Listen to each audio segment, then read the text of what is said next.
Good morning, students. Class 8, Chapter 5, Geography. Now I am going to discuss about the tidal power. Oceanic tides are trapped to produce electricity. जो oceanic tides होती है, लहरें होती हैं, उनको trap किया जाता है इलेक्ट्रिसिटी को प्रोड्यूस करने के लिए. Dams are made across narrow inlets of the sea.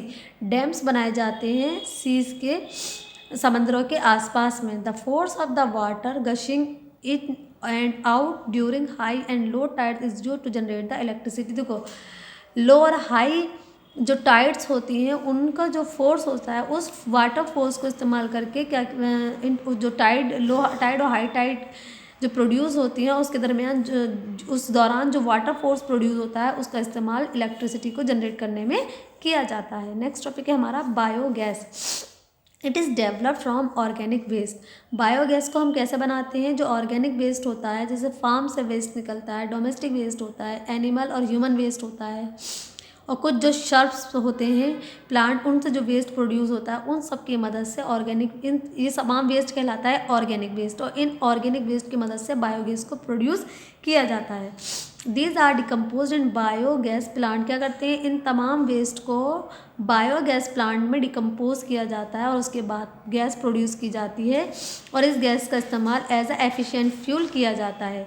Biogas is used in rural areas. Biogas को रूरल एरियाज़ में इस्तेमाल किया जाता है फॉर डोमेस्टिक कंजम्पशन के लिए, जैसे कि कुकिंग है और लाइटिंग है. यानी कि बायोगैस का इस्तेमाल गाँवों वगैरह में इन तमाम कामों के लिए किया जाता है. There are many biogas plant in India. India में बहुत सारे बायोगैस प्लांट हैं. नेक्स्ट टॉपिक है बेटा हमारा conservation of power resources. Power resources को हम किस तरह से बचा सकते हैं? Fossil fuel are exhaustible resource. हम सब जानते हैं कि जो फॉसिल फ्यूल्स हैं वो एग्जॉस्टेबल रिसोर्सेज हैं.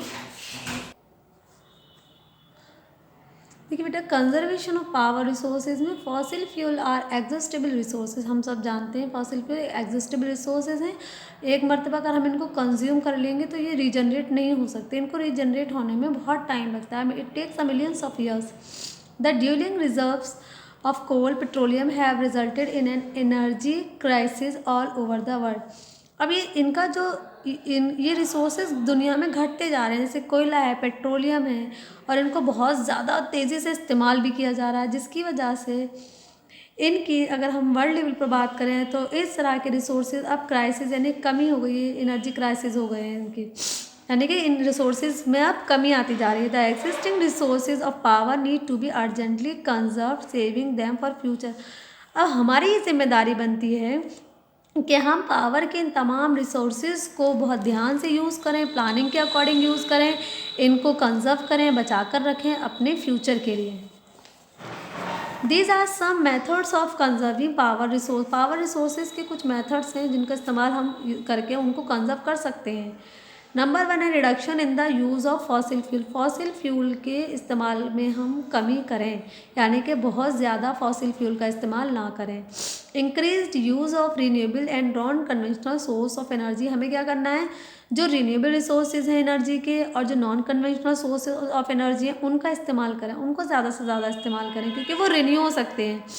Saving electricity bye switching off appliances. हम इलेक्ट्रिसिटी को बचाएं. जब हम इलेक्ट्रिसिटी यूज़ नहीं कर रहे तो स्विच को ऑफ रखें.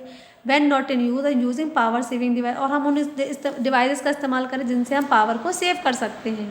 Using more public transport. और हमें क्या करना है? हमें पब्लिक ट्रांसपोर्ट का ज़्यादा इस्तेमाल करना है ताकि हम पेट्रोलियम को बचा सकें. अब देखिए बेटा, ये है आपका distribution of power resources. Power resources का किस तरह से डिस्ट्रीब्यूशन है. जैसे कोयला है, पेट्रोलियम है, नेचुरल गैस है, वाटर है, न्यूक्लियर फ्यूल्स हैं. तो देखो कोयला कहाँ कहाँ पर पाया जाता है दुनिया में? Russia, USA, China, Ukraine, Poland, south Africa, India, Australia, UK और जर्मनी. भारत में कहाँ कहाँ पाया जाता है? झारखंड है, झरिया, बोकारो, कारणपुरा, उड़ीसा, मध्य प्रदेश, छत्तीसगढ़, वेस्ट बंगाल, तमिलनाडु, यहाँ पाया जाता है. इसी तरह पेट्रोलियम है दुनिया में सऊदी अरबिया है, कुवैत है, ईरान है, इराक है, बहरीन है, कतर है, यूएई है, यूएसए है, Russia, China, Venezuela, Nigeria, Libya, Algeria, Indonesia, India.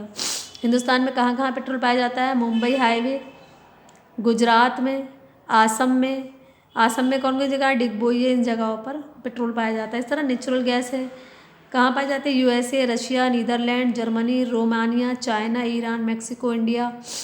India में कहाँ कहाँ कौन से राज्यों में पाए जाते हैं नेचुरल गैस? मुंबई है, मुंबई हाई, गुजरात, आंध्र प्रदेश, तमिलनाडु, उड़ीसा, राजस्थान, त्रिपुरा। वाटर दुनिया में कहाँ कहाँ पर है? China, Canada, Brazil, USA, Russia, Norway, India, Venezuela. यानी कि वाटर रिसोर्सेज को इन जगहों पर प्रोड्यूस किया जाता है, वाटर को एज अ पावर रिसोर्स। और हिंदुस्तान में मल्टीपर्पज़ प्रोजेक्ट जैसे कि दामोदर वैली कॉरपोरेशन है, भाखड़ा नंगल है, हीराकुंड है, रियांड है, टांग बांद्रा है, नागार्जुन सागर है।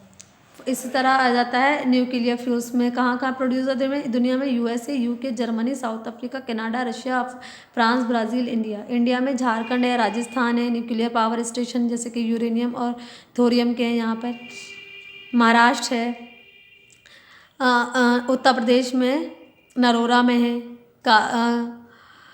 काकड़ापाड़ा गुजरात में है, कलपक्कम है, ये सारे तमिलनाडु में हैं। तो ये सब आप याद रखिए। इस तरह से सोलर पावर है ट्रॉपिकल कंट्रीज़ में, भुजिन गुजरात। भारत की अगर बात करते हैं तो गुजरात में। Wind power China, USA, Germany, Spain, Indian, UK. और भारत में Tamil Nadu, Andhra Pradesh, Rajasthan, Telangana, Gujarat, Maharashtra, Karnataka, Kerala and Lakshadweep. Geothermal power world level पर USA, Philippines, Indonesia, Mexico, island, New Zealand. India में मणिकरण इन हिमाचल प्रदेश, प्यूगा वैली लद्दाख में। और tidal power France, Canada, Russia. India में गल्फ ऑफ कच्छ। बेटा ये आपकी एक्सरसाइज है, एक्सरसाइज आपको बुक पर करनी है, मैं आपको इसकी पीडीएफ भेज दूंगी। ये है fill in the blanks, true false, matching, और ये चूज़ द करेक्ट है, ये फिल इन द ब्लैंक्स है, ठीक है। उसके बाद ये आपके क्वेश्चन आंसर्स हैं। ये क्वेश्चन आंसर की भी आपको पीडीएफ भेज दी जाएगी। ये सारे क्वेश्चन आंसर्स आपको 10 to 20 words, 50 to 70 words, 80 to 100 words सारे अपनी कॉपी पर करने हैं। आज आपका ये चैप्टर फिनिश हो गया, ठीक है बेटा। Thank you very much.